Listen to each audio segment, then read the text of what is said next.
Hey, you. So glad you are here today. We are still in week 36. It is day 247, and we are still in Ecclesiastes. We will be reading out of chapter 4, verses 1 through chapter 6 to verse 12. And I'm just going to go ahead and jump right in and get started. Again, I looked and saw all the oppression that was taking place under the sun. I saw the tears of the oppressed, and they have no comforter. Power was on the side of their oppressor, and they have no comforter. And I declared that the dead who had already died are happier than the living who are still alive. But better than both is he who has not yet been, who has not seen the evil that is done under the sun. And I saw that all labor and all achievement spring from man's envy of his neighbor. This too is meaningless, a chasing after the wind. The fool folds his hands and ruins himself. Better one handful with tranquility than two handfuls with toil and chasing after the wind. Again, I saw something meaningless under the sun. There was a man all alone. He had neither son nor brother. There was no end to his toil. Yet his eyes were not content with his wealth. For whom am I toiling? He asked. And why am I depriving myself of enjoyment? This too is meaningless, a miserable business. Two are better than one, because they have a good return for their work. If one falls down, his friend can help him up. But pity the man who falls and has no one to help him up. Also, if two lie down together, they will keep warm. But how can one keep warm alone? Though one may be overpowered, two can defend themselves. A cord of three strands is not quickly broken. Better a poor but wise youth than an old but foolish king who no longer knows how to take warning. The youth may have come from prison to the kingship, or he may have been born in poverty within his kingdom. I saw that all who lived and walked under the sun followed the youth, the king's successor. There was no end to all the people who were before them. But those who came later were not pleased with the successor.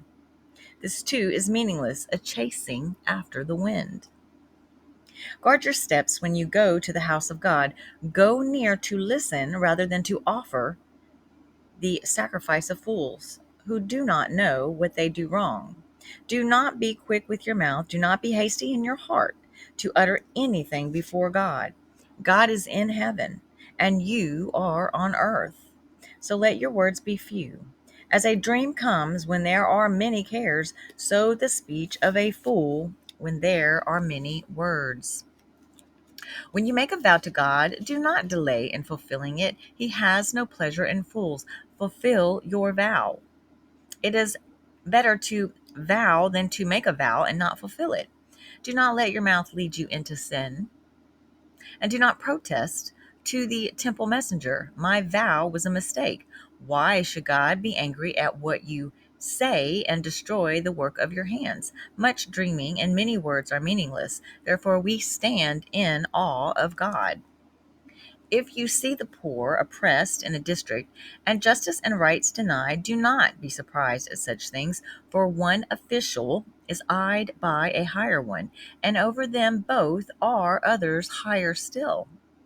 The increase from the land is taken by all. The king himself profits from the fields.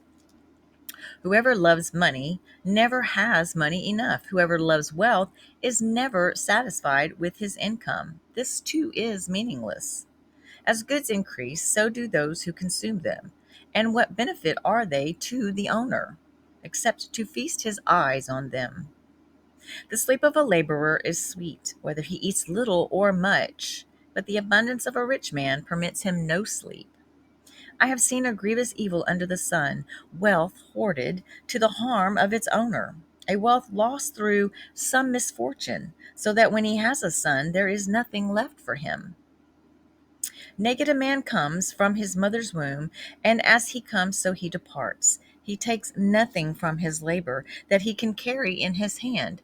This too is a grievous evil. As a man comes, so he departs. And what does he gain, since he toils for the wind? All his days he eats in darkness with great frustration, affliction, and anger. Then I realize that it is good and proper for a man to eat and drink, and to find satisfaction in his toilsome labor under the sun during the few days of his life God has given him, for this is his lot. Moreover, when God gives any man wealth and possessions and enables him to enjoy them, to accept his lot and be happy in his work, this is a gift of God. He seldom reflects on the days of his life because God keeps him occupied with gladness of heart. I have seen another evil under the sun, and it weighs heavily on men. God gives a man wealth, possessions, and honor so that he lacks nothing his heart desires. But God does not enable him to enjoy them, and a stranger enjoys them instead. This is meaningless, a grievous evil. A man may have 100 children and live many years, yet no matter how long he lives, if he cannot enjoy his prosperity and does not receive proper burial, I say that a stillborn child is better off than he. It comes without meaning, it departs in darkness, and in darkness its name is shrouded. And in though it never saw the sun or knew anything, it has more rest than does that man. Even if he lives 1,000 years twice over but fails to enjoy his prosperity, do not all go to the same place. All man's efforts are for his mouth, yet his appetite is never satisfied. What advantage has a wise man over a fool? What does a poor man gain by knowing how to conduct himself before others? Better what the eye sees than the roving of the appetite. This too is meaningless, a chasing after the wind. Whatever exists has already been named, and what man is has been known. No man can contend with one who is stronger than he. The more the words, the less the meaning. And how does that profit anyone? For who knows what is good for a man in life during the few and meaningless days he passes through like a shadow? Who can tell him what will happen under the sun after he is gone? Now we're going to go to New Testament in the book of Second Corinthians, chapter 6, verses 14 through chapter 7 to verse 7. Do not be yoked together with unbelievers.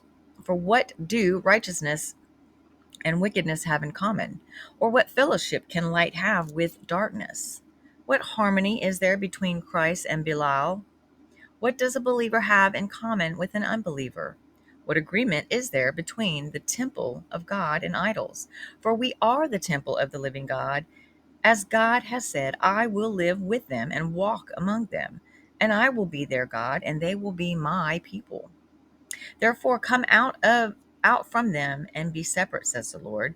Touch no unclean thing, and I will receive you. I will be a father to you, and you will be my sons and daughters, says the Lord Almighty. Since we have these promises, dear friends, let us purify ourselves from everything that contaminates body and spirit, perfecting holiness out of reverence for God. Make room for us in your hearts. We have wronged no one. We have corrupted no one. We have exploited no one. I do not say this to condemn you. I have said before that you have such a place in our hearts that we would live or die with you. I have great confidence in you. I take great pride in you. I am greatly encouraged in all our troubles. My joy knows no bounds.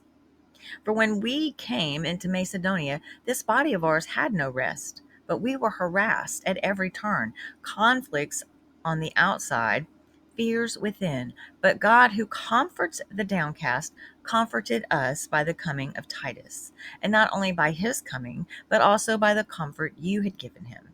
He told us about your longing for me, your deep sorrow, your ardent concern for me, so that my joy was greater than ever. And now we will read out of the book of Psalm, chapter 47, verses 1 through 9.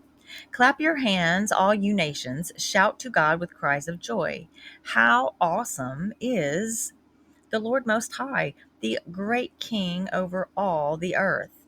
He subdued nations under us, peoples under our feet. He chose our inheritance for us, the pride of Jacob, whom he loved. God has ascended amid shouts of joy, the Lord amid the sounding of trumpets. Sing praises to God, sing praises to our King, sing praises. For God is the King of all the earth, sing to him a psalm of praise. God reigns over the nations. God is seated on his holy throne. The nobles of the nations assemble as the people of the God of Abraham. For the kings of the earth belong to God.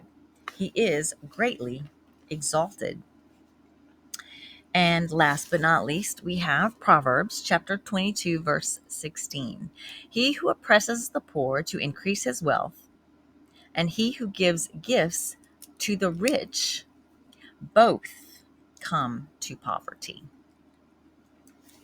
All right, guys, that concludes our reading for today. Thank you so much for being here and allowing me to read to you. I love you. I hope that you have a great rest of your day, and thank you again for joining me. Bye now.